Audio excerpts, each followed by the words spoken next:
Essa semana eu fiz uma enquete no meu Instagram com o tema: Você se arrepende de ter escolhido a medicina? E aí essa aqui foram as respostas. Essa enquete teve 96 respostas e elas foram essas aqui. 2% respondeu sim, 26% respondeu não, mas se eu pudesse não escolheria de novo. 14% escolheu não, sou realizada, e 57% escolheu tem dias que sim e tem dias que não. Quem não é do meio médico pode achar meio estranho essa proporção, essa porcentagem, mas quem já é do meio sabe que é exatamente isso que a maioria das pessoas pensam e é isso que a gente entende hoje da medicina. Eu deixei essa última resposta porque eu ainda sou boazinha e eu entendo que não nada é 8 ou 80, apesar de isso ser um traço muito forte da minha personalidade, que eu tento melhorar todos os dias, mas eu sei que não é correto a gente sempre pensar em 8 ou 80. Então eu deixei essa última opção para que as pessoas pudessem pensar que às vezes elas se arrependem e às vezes não. A vida é assim, nem sempre a gente se arrepende o tempo todo de tudo. Antes, a medicina era uma profissão invejada, só que hoje em dia ela não é mais assim. E aí, gente, antes de começar o episódio, eu quero que vocês entendam de todo o meu coração que eu não estou reclamando de ser médica. Eu sei que é uma profissão muito privilegiada, não só financeiramente. Eu sei que é uma profissão que tem muito status, que é muito difícil de chegar lá. Eu sei de tudo isso, tá? Então eu não estou reclamando de ser médica. Eu estou apontando alguns pontos que são dores que só quem é do meio médico sabe. E talvez tanto por a gente não falar, por ter medo do julgamento das pessoas, é que as coisas estão do jeito que estão e a maioria das pessoas tem dias que se arrependem, né, na maioria das vezes, de serem médicos. Se você perguntar hoje em dia para um médico o que ele acha que mais desgasta ele não vai falar que é a doença em si. Ele vai falar que, na maioria das vezes, é o ambiente que a gente atende, o hospital, o postinho, qualquer que seja, e as pessoas que a gente convive. Então, hoje em dia, a consulta, ela virou um teste de resistência e, basicamente, uma prestação de serviço. A comunicação virou uma disputa ali entre a rede social, a pessoa, né, o paciente, e a tia da amiga da vizinha que, sei lá, dá banho de chá de picão para icterícia ou coloca uma moeda hiper, mega, super contaminada em cima do coto umbilical de um recém-nascido, porque isso vai impedir de ter hérnia umbilical. Eu fui muito específica, mas vocês entenderam. E o cuidado, você fornecer ali o seu cuidado, virou basicamente uma negociação com esse paciente. E tem uma sensação de que o médico tá sempre em dívida com o paciente, como se a gente estivesse ali e nada fosse o suficiente, sabe? Tudo que a gente fizesse não fosse suficiente. Muitas vezes eu me sinto como se eu fosse, gente, uma atendente de um fast food. Então a pessoa para e fala: eu quero um hemograma, um PCR, eu quero uma tomografia de corpo inteiro, uma ressonância do joelho direito, porque eu tenho dor há mais ou menos uns 40 anos. E eu também queria que fizesse uma endoscopia, porque tem hora que eu sinto uma dorzinha ali no estômago. Eu sinto muito isso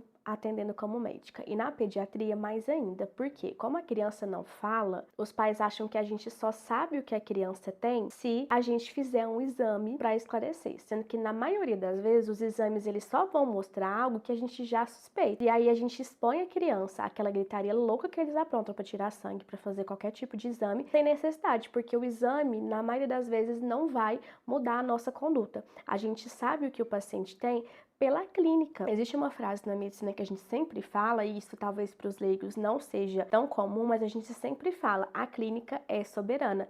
Isso quer dizer que os sintomas e os achados do exame físico do paciente são muito mais importantes do que um exame de imagem que a gente vai pedir, por exemplo. Eu entendo que quando é um filho, uma criança, esse medo aumenta ainda mais, e aí a internet vive de dar diagnóstico, né?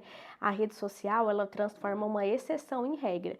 Então a gente ouve, por exemplo, muita gente falando: ah, não, porque sei lá, pneumonia silenciosa. Gente, isso não existe. Às vezes um médico, um paciente teve uma dificuldade de realizar o diagnóstico porque foi em vários médicos com sintomas inespecíficos, atípicos, demorou para descobrir. Agora, pneumonia silenciosa, sabe, isso não é a maioria das coisas que a gente vê durante a maior parte do nosso tempo, da nossa vida como médico. E aí a pressão dos pais, a pressão do paciente aparece de muitas formas. Então são frases tipo assim: ai, só melhora com antibiótico. E não pode ser qualquer antibiótico, porque esse tipo de antibiótico aqui é tipo água, não resolve. Tem que ser esse mais forte do hospital. Ou se não, mas você não vai nem pedir um exame de sangue, você não vai pedir nenhum raio-x. Como é que você sabe o que ele tem se você não pedir exame? Ou eu vi um vídeo falando que isso pode ser muito grave, uma mãe falou que perdeu o filho desse jeito. Não tem como, será que não tem como fazer uma tomografia, alguma outra coisa? E aí, gente, que na medicina, inclusive na pediatria, muitas vezes,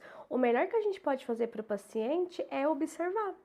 É tratar com sintomático e ver o que vai aparecer. Porque às vezes passar um antibiótico é pior, passar um exame vai ser pior. E aí a gente não pode causar dano ao paciente. Isso também faz parte do nosso papel como médicos. Então não é só curar quando necessário, né? Quando possível.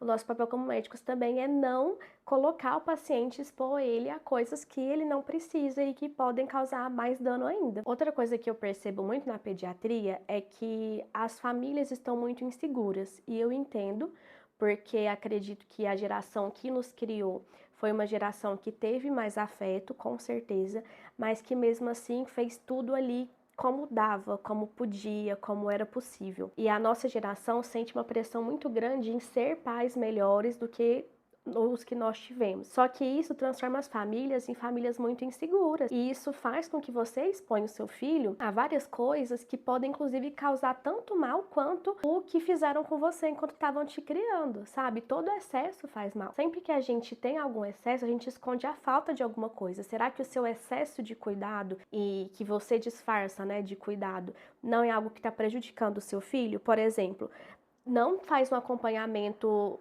longitudinal, então assim, não vai em postinho, não faz acompanhamento com pediatra de rotina, e aí quando vai na emergência quer resolver a vida toda, sei lá, não vacina, e aí quando chega na emergência quer que a criança não fique doente, sendo que isso tudo faz parte da criança, e você precisa fazer o seu papel básico, que é o de acompanhamento e vacinar, que isso aí é o mínimo, pelo amor de Deus. Então a gente recebe muito no pronto atendimento uma criança que começou a escorrer. Gente, teve um dia que eu atendi uma mãe que falou que a criança, a 1 hora, começou a escorrer a narina direita. Catar, só de um lado. E aí eu vou fazer o quê? Eu vou pedir um raio-x do tórax?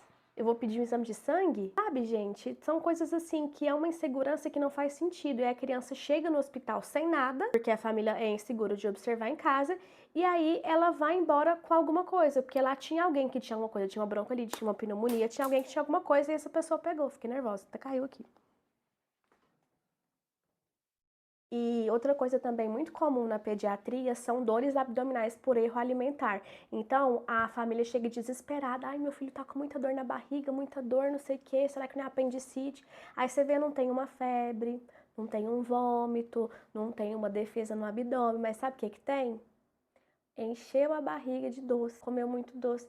Ai, tadinho, mas é porque, nossa, quando ele vai pra casa do pai é sempre desse jeito. Lá ele come muito doce. Sabe, gente, a gente é médico, a gente não tem como resolver e educar os pacientinhos nossos. Eu tento muito ter empatia com essas famílias, mas eu confesso que às vezes falta muito que a família faça a sua parte, sabe? Que é cuidar da criança e cuidar da sua alimentação, por exemplo. Outra coisa, vocês sabiam que virou moda dar calote em médico? Pois é. Eu não sei falar pra vocês quantas pessoas do meu convívio, inclusive eu, tiveram calote em questão de dias, meses de trabalho. No meu último emprego em Jataí, que eu trabalhava no hospital estadual, ele era de uma empresa e aí mudou para outra empresa. E a empresa que saiu pegou o dinheiro dos médicos e fez, sabe o quê? Pagou o CLT. Porque a gente, como médico, a gente geralmente não recebe como CLT.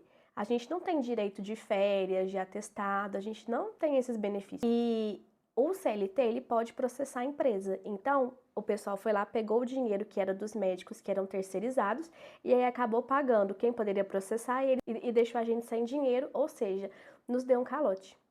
Essa é a nossa situação hoje em dia. E eu fiquei com calote, gente, de 2 meses. Naquela mesma época que eu fiquei com a Rebeca internada. Lembra que eu contei no primeiro episódio, voltando agora do podcast? Então, além de tudo isso que a gente tem que passar nos atendimentos, a gente ainda tem o risco de sofrer um calote. Imagina você trabalhar e não saber se você vai receber? Para mim, isso é o maior absurdo. E na medicina, a gente tem o hábito de não falar sobre isso.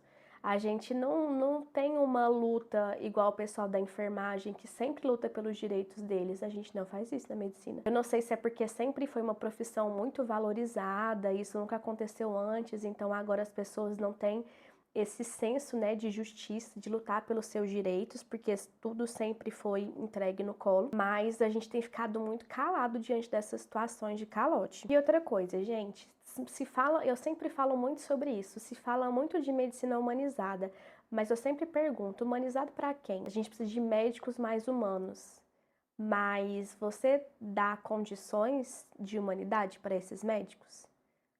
Porque eu já trabalhei em lugar que eu não conseguia levantar para fazer xixi, porque os pacientes ficavam julgando. Você não pode fazer xixi, você tem que ficar atendendo. Eu tô de plantão 12 horas. Não pode. Horário de almoço, a gente não tira. A gente almoça quando dá e se der.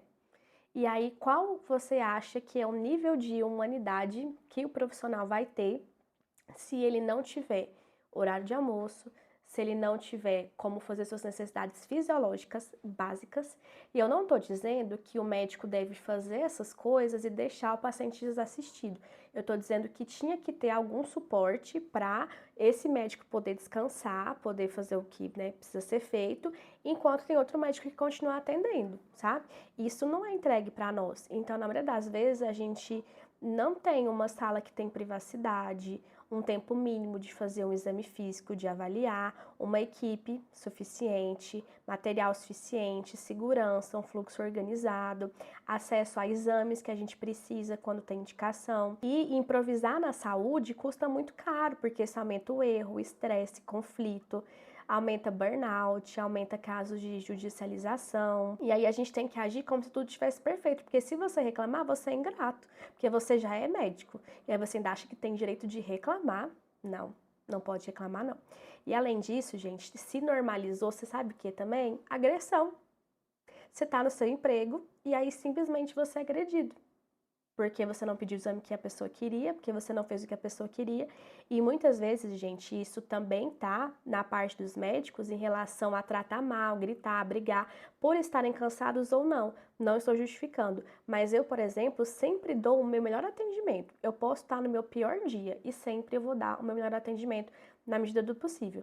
E mesmo assim, mesmo sendo educada, mesmo conversando, eu ainda sofro agressão verbal por não pedir o exame que a família queria, que dirá a pessoa que trata o paciente mal. E quando tem algum vídeo, alguma coisa assim de médico sendo maltratado, gente, eu nem entro, porque eu tenho certeza que vai estar lá escrito: ah, ele merecia, ai, médico tem que apanhar mesmo, ah, mas também tem que ver o que foi que esse médico fez. E aí minha pergunta é, como você quer um atendimento humanizado se você não humaniza a pessoa que está te atendendo? E aí, gente, o que dá para fazer? Muita coisa é culpa do sistema, a gente fica de mãos atadas.